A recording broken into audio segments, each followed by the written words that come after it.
샬롬, 이동춘 목사입니다.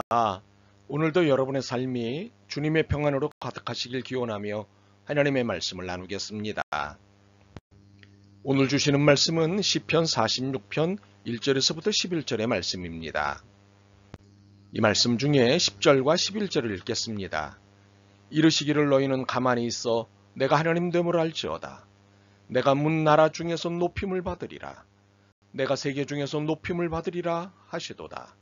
만군의 여호와께서 우리와 함께 하시니 야곱의 하나님은 우리의 피난처시로다. 아멘. 시편 46편 1절로부터 11절 말씀을 본문으로 멈추지 않으시는 하나님의 구원행위라는 제목으로 말씀을 나누도록 하겠습니다. 어떤 사람이 차를 몰고 가다 위험하게 끼어들게 하는 차 때문에 화가 났습니다. 거기에다 사과도 없었습니다. 그런데 또 끼어들기를 하고는 이번에도 사과가 없었습니다. 너무 화가 나서 그 차에 바짝 붙어서는 한판 붙을 양으로 창문을 내렸습니다. 상대방 차도 창문을 내렸습니다. 앞불사, 깍두기 아저씨들이었습니다. 차를 착각했다고는 변명을 하고는 혼비백산해서 달아났답니다. 만약 상대가 누구인지 알았다면 이런 무모한 짓을 하지 않았을 것입니다. 당연히 조용히 노를 삭혔을 것입니다. 유감스럽게도 이런 일이 우리 신앙생활에도 나타납니다. 우리의 신앙의 대상이 누구인지 잊은 채 삶에 대해 화를 내고 심지어 삿대질을 합니다. 왜 이런 일이 생겼냐며 삿대질을 합니다. 창문 좀 내려보시라고 할까요? 앞불사, 깍두기 아저씨들을 잡는 하나님이십니다. 우리는 하나님을 믿는 사람들입니다. 그리고 하나님의 은혜를 힘입어 삶을 사는 사람들입니다. 그래서 신앙인이라고 하죠. 그런데 하나님을 자꾸 놓치고 삽니다. 심지어 하나님하고 대화를 하면서도 하나님이 어떤 분인지를 놓칩니다.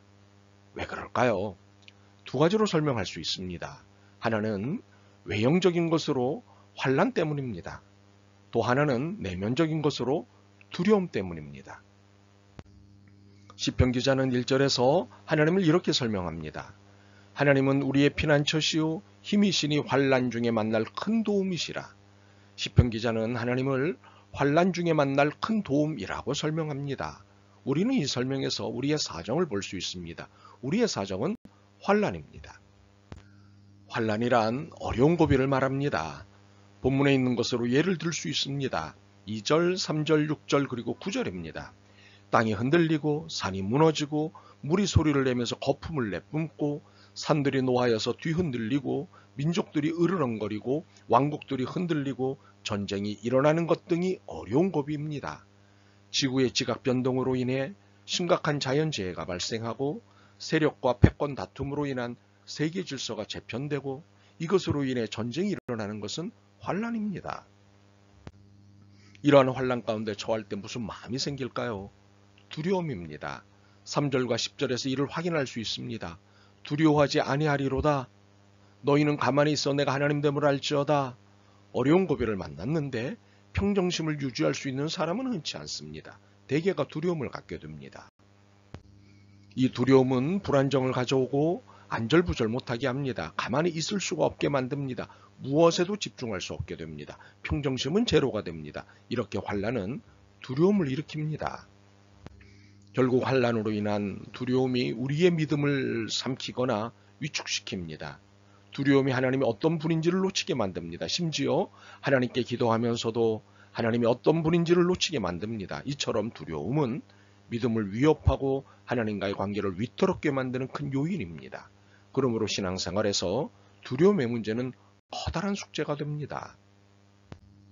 그러면 두려움이라는 숙제를 어떻게 풀 수 있을까요? 감사하게도 그 답을 하나님이 직접 말씀하셨습니다. 10절입니다.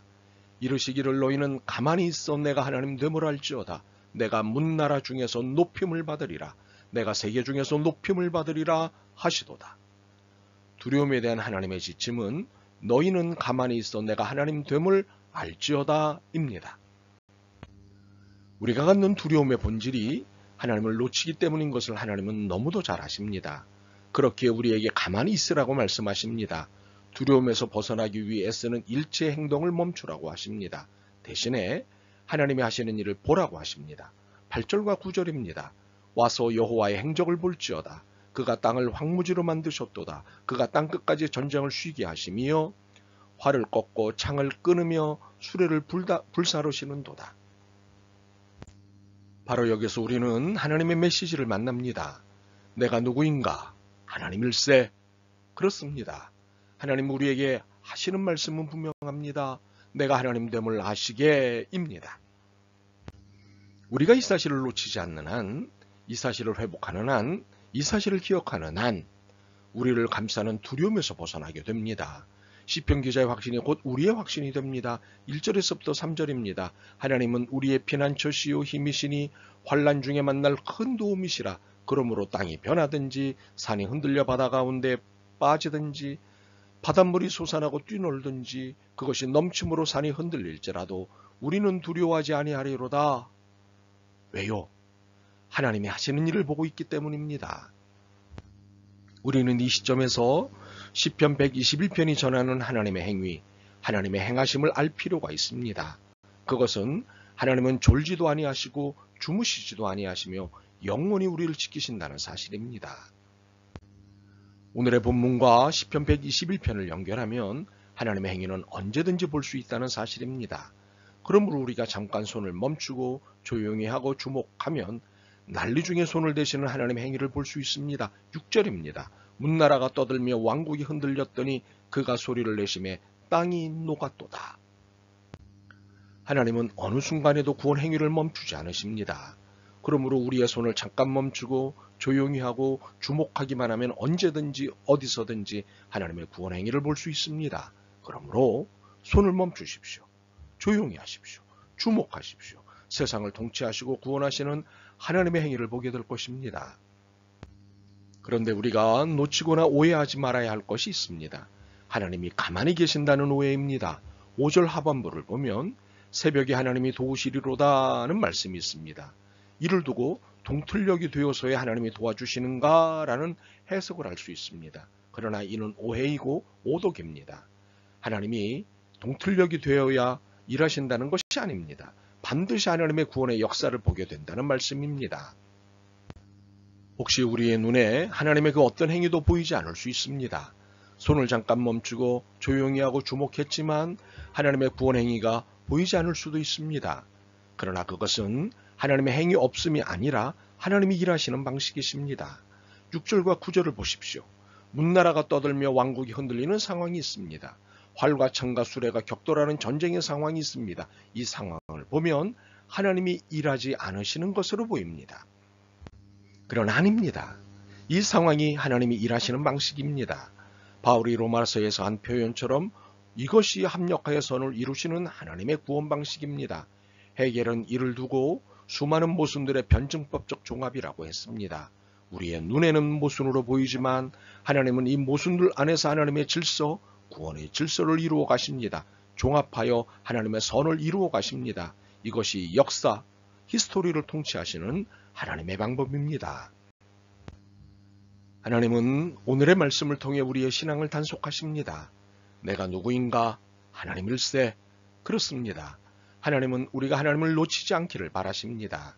그래서 가만히 있으라고 말씀하십니다. 손을 멈추고 조용히 하고 하나님의 하시는 일을 주목하라고 말씀하십니다. 이제 말씀에 순종하여 자신의 손을 멈추고 조용히 하나님을 바라보며 하나님의 하시는 일을 주목한다면 새벽에 하나님의 도우심을 볼 것입니다. 밤새 결과물을 준비하신 하나님의 결과를 만나게 될 것입니다.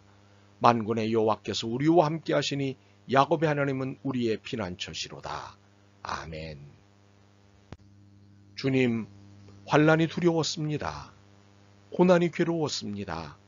하나님은 침묵하시고 미동도 없으시니 두려웠고 원망스러웠습니다. 그러나 이제 하나님이 일하시는 방식을 깨달았습니다. 미동이 없으셔도 그것이 일하심임을 깨달았습니다. 저희의 믿음을 도와주옵소서. 예수 그리스도의 이름으로 기도드립니다. 아멘. 오늘도 여러분의 믿음과 삶을 응원합니다. 사랑합니다.